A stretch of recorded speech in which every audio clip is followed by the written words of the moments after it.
ഒരിക്കൽ ഒരു ഗുരു യാത്രാമധ്യേ ഒരു ഗ്രാമത്തിലെത്തി. ഗ്രാമവാസികൾ ഗുരുവിൻ്റെ ചുറ്റും കൂടി സംശയങ്ങൾ ചോദിക്കാൻ തുടങ്ങി. ഒരു മനുഷ്യൻ എപ്പോഴാണ് മനുഷ്യനാവുന്നത് എന്നാണ് ഒരാൾ ചോദിച്ചത്.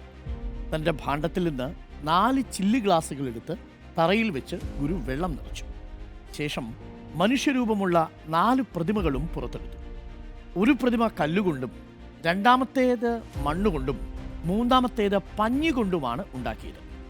അവസാനത്തെ പ്രതിമ കൽക്കണ്ടം കൊണ്ടാണ് ഉണ്ടാക്കിയത്. അവ ഓരോന്നും ഗുരു ഓരോ ഗ്ലാസ്സിലെ വെള്ളത്തിലിട്ടു. അല്പനേരം കഴിഞ്ഞ് ഓരോ ഗ്ലാസും ഉയർത്തി കാണിച്ചു. ആദ്യത്തെ ഗ്ലാസ്സിലെ വെള്ളത്തിലേക്കിട്ട കല്ല് പ്രതിമ പോലെ അത് ഉണ്ട്. അതിനെ ചൂണ്ടി ഗുരു പറഞ്ഞു, ഒരു വിഭാഗം മനുഷ്യർ ഇങ്ങനെയാണ്.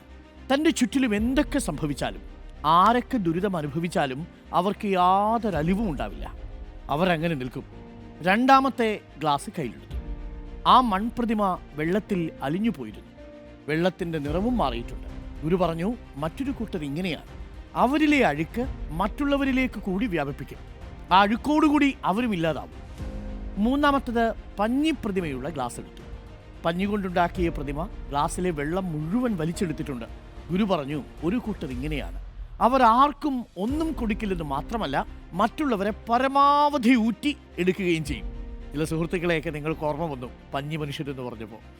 അവസാനം 4ാമത്തെ ഗ്ലാസ് എടുത്തു. ആ ഗ്ലാസ്സിലെ കൽക്കണ്ടം മുഴുവൻ വെള്ളത്തിൽ അലിഞ്ഞു ചേർന്നിരുന്നു. ഗുരു പറഞ്ഞു, അപൂർവം ചില മനുഷ്യർ ഇങ്ങനെയാണ്. അവർ മറ്റുള്ളവർക്കായി സ്വയം അലിഞ്ഞില്ലാതാകുന്നു. മറ്റുള്ളവർക്കായി സമയവും, മറ്റുള്ളവർക്കായി മനസ്സും, മറ്റുള്ളവർക്കായി ജീവിതത്തിലെ സിംഹഭാഗവും അവർ മാറ്റിവെക്കുന്നു. എപ്പോഴും അവർ ഒപ്പമുള്ളവരുടെ ജീവിതം മധുരമുള്ളതാക്കി മാറ്റുന്നു. അവരുടെ സാന്നിധ്യം കൊണ്ട് തന്നെ ആഹാ സുന്ദരം എന്ന് നമുക്ക് തോന്നും.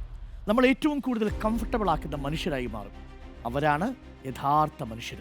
അപ്പോൾ പഞ്ഞി വേണോ, കല്ല് വേണോ, അതല്ല മണ്ണ് വേണോ എന്നുള്ള ചോദ്യം, കൽക്കണ്ടം വേണോ എന്നുള്ള ചോദ്യം പ്രേക്ഷകർക്ക് വിട്ടു നൽകുന്നു.